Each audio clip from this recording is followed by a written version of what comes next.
मैं हूं पृथ्वी, वो नीला चमकता गोला जिसे तुमने अपना घर कहा। लेकिन मेरी कहानी तुमसे बहुत पुरानी है। 4 अरब साल पहले मैं एक आग का गोला थी, धधकती, उबलती, पिघली हुई। मेरी सतह पत्थर नहीं, लावा का समंदर थी। हर पल उल्काएं मुझे चोट पहुंचा रही थी।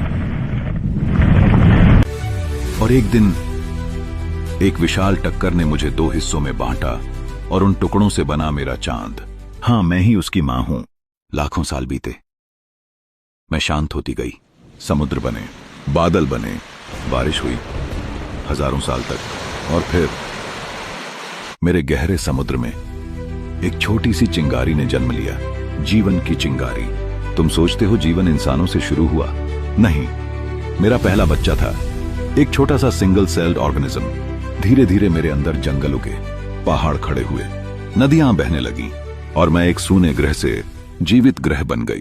फिर आए डायनासोर मेरे जंगलों में दहाड़ते हुए, लेकिन एक क्षुद्र ग्रह ने उन्हें मिटा दिया, क्योंकि मेरे पास भी एक नियम है, जो बदलना बंद करे वो मिट जाता है। फिर तुम आए, छोटे लेकिन सबसे बुद्धिमान। तुमने आग बनाई, घर बनाए, शहर बनाए, और धीरे धीरे तुमने मुझे समझना शुरू किया। तुमने मुझे मदर अर्थ कहा और मुझे अच्छा लगा। समय के साथ तुम्हारी तेजी बढ़ी, तुम्हारी जरूरतें बढ़ी और तुम्हारी लालच भी। मेरे जंगल कटने लगे, मेरे जानवर गायब होने लगे, मेरे आसमान में धुआं भरने लगा, मेरी नदियां कड़वी हो गईं। मैंने तुम्हें चेतावनी दी तूफानों से, बाढ़ों से, तापमान से, लेकिन तुमने सोचा पृथ्वी कुछ नहीं कर सकती। सुनो इंसानों, मैं हमेशा शांत दिखती हूं, लेकिन मैं एक कॉस्मिक ताकत हूं। मैं पल भर में पर्वत बना सकती हूं और एक झटके में महासागर उठा सकती हूं। मैंने 5 बार जीवन को रीसेट किया है, और जरूरत पड़ी तो 6ठी बार भी कर दूंगी। मैं नफरत नहीं करती, मैं सिर्फ संतुलन रखती हूं। मैं तुम्हें खत्म नहीं करना चाहती, क्योंकि तुम मेरे सबसे अनोखे बच्चे हो।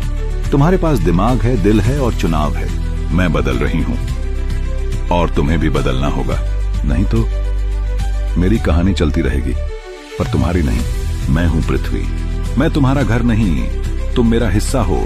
अगर तुमने मेरी रक्षा की तो मैं तुम्हें हजारों साल पालूंगी, अगर नहीं तो मैं खुद को ठीक कर लूंगी। तुम्हारे बिना भी मैं जीवित हूं और तुम्हारे हर फैसले को महसूस करती हूं।